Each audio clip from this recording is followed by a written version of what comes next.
भगवान जगन्नाथ की कहानी बहुत ही रोचक है। जगन्नाथपुरी का रथ उत्सव विश्व प्रसिद्ध है।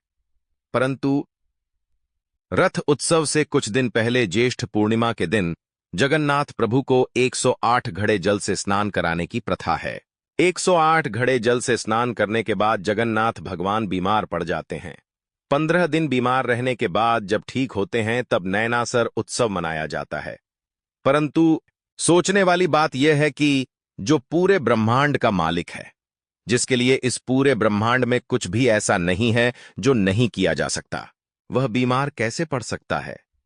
बीमार होना एक मानवीय घटना है। भगवान बीमार कैसे हो सकते हैं? इसके पीछे भगवान की एक बहुत ही प्यारी लीला है। जगन्नाथ भगवान का एक बड़ा ही अनन्य भक्त हुआ करता था। उसका नाम था माधव दास। जब माधव दास की पत्नी का देहांत हो गया तो वह पूरे समय भगवान जगन्नाथ की सेवा ही करता, मानो उसका पूरा जीवन उसने भगवान जगन्नाथ को लिख दिया हो। सेवा के बाद जो मिलता वह खाता और वहीं भगवान जगन्नाथ के मंदिर के पास अपनी कुटिया में सो जाता।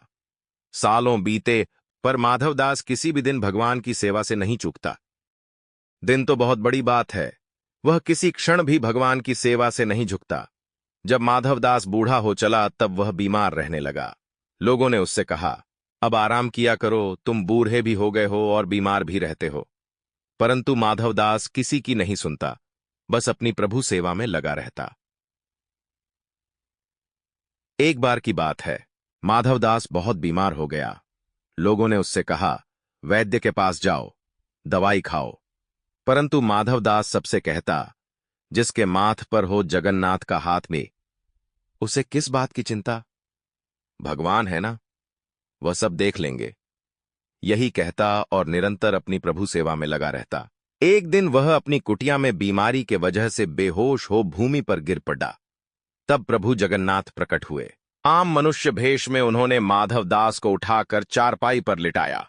फिर उसके पास रहकर ऐसे माधवदास की सेवा करने लगे मानो एक मां अपने नवजात शिशु की करती हो। माथे पर पट्टी देकर उसका ज्वार कम करना, उसे काढ़ा पिलाना। माधवदास बहुत ही कमजोर हो गए थे। उसकी सोचने समझने की शक्ति भी बहुत कम हो गई थी। धीरे धीरे जब माधवदास ठीक होने लगे तो एक दिन उन्होंने भगवान को पहचान लिया। पहचानते ही माधवदास प्रभु के सामने हाथ जोड़ कर जोर जोर से रोने लगे। रोते हुए कहने लगे, प्रभु आप यह क्या कर रहे हैं? मैं आपका भक्त हूं, मैं आपका दास हूं। आप मेरी सेवा क्यों कर रहे हैं प्रभु? अपने भक्त के आंसू भगवान श्री हरि ने पोंछकर उन्हें अपने हृदय से लगा लिया।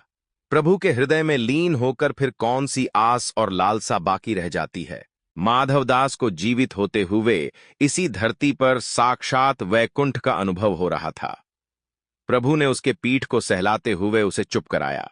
सुबकते हुए माधवदास ने श्री हरि से कहा, हे प्रभु, हे परमानंद, हे परमात्मा, आप तो त्रिलोक के स्वामी हैं, आप ही नारायण हैं, इस पूरे ब्रह्मांड के मालिक हैं। आपकी इच्छा से तो यह बीमारी क्षण भर में नष्ट हो सकती थी, फिर आपने मेरी सेवा करने के स्थान पर मुझे पूर्णतः स्वस्थ क्यों नहीं किया? भगवान ने मुस्कुराकर माधवदास से कहा, हे प्रिय, कर्मों का फल तो भोगना ही पड़ता है। कर्म का चक्र ही नियति है। यदि मैं तुम्हें अभी तुम्हारी पीड़ा से मुक्त कर दूं तो भी आगे चलकर तो तुम्हें या कष्ट भोगना ही पड़ेगा। संसार में जो भी कर्म होते हैं उसके निश्चित कर्म फल भी होते हैं। सृष्टि ऐसे ही चलती है। फिर भगवान कहते हैं, तुम्हारे कर्मों के अनुसार ही मैंने तुम्हारी सेवा की है। तुमने जितनी मेरी सेवा की है उसका कोई मोल नहीं है। भगवान भी भक्त के प्रेम के भूखे होते हैं। एक यही भाव भगवान को सबसे प्रिय है। तुम्हारा प्रेम मेरे लिए सेवा हो सकता है, तो जब तुम्हें सेवा की आवश्यकता है तो मेरा प्रेम भी तुम्हारे लिए सेवा हो सकता है। हे मेरे प्रिय माधवदास, तुम्हारे कर्मों का फल तो अवश्य मिलेगा, पर तुम्हारी भक्ति से मैं इतना प्रसन्न हूं कि तुम्हारे बचे कष्ट अब मैं अपने ऊपर लेता हूं। अब मैं तुम्हारी यह पीड़ा यही अंत करता हूं। तुम्हारे 15 दिन का ज्वर जो शेष है वह मैं अपने ऊपर लेता हूं और तुम्हें स्वस्थ शरीर प्रदान करता हूं। भगवान के ऐसा कहते ही माधवदास स्वस्थ हो गए। उधर मंदिर में ज्येष्ठ पूर्णिमा के अवसर पर भगवान को 108 खड़े जल से नहलाया जा रहा था। नहलाने के उपरांत भगवान का विग्रह जोर से तपने लगा और 15 दिन तक तपता रहा। तब से मान्यता है कि जो भी भक्त की पीड़ा प्रभु हरते हैं, उन्हीं कारणों से वे 15 दिनों तक बीमार रहते हैं और इसका कलंक 108 घड़े जल को लगता है। धन्य है वो 108 घड़े एवं जल को प्रभु के लीला के अंग हैं। प्रभु की लीला अपरंपार है। जय जागन्नाथ।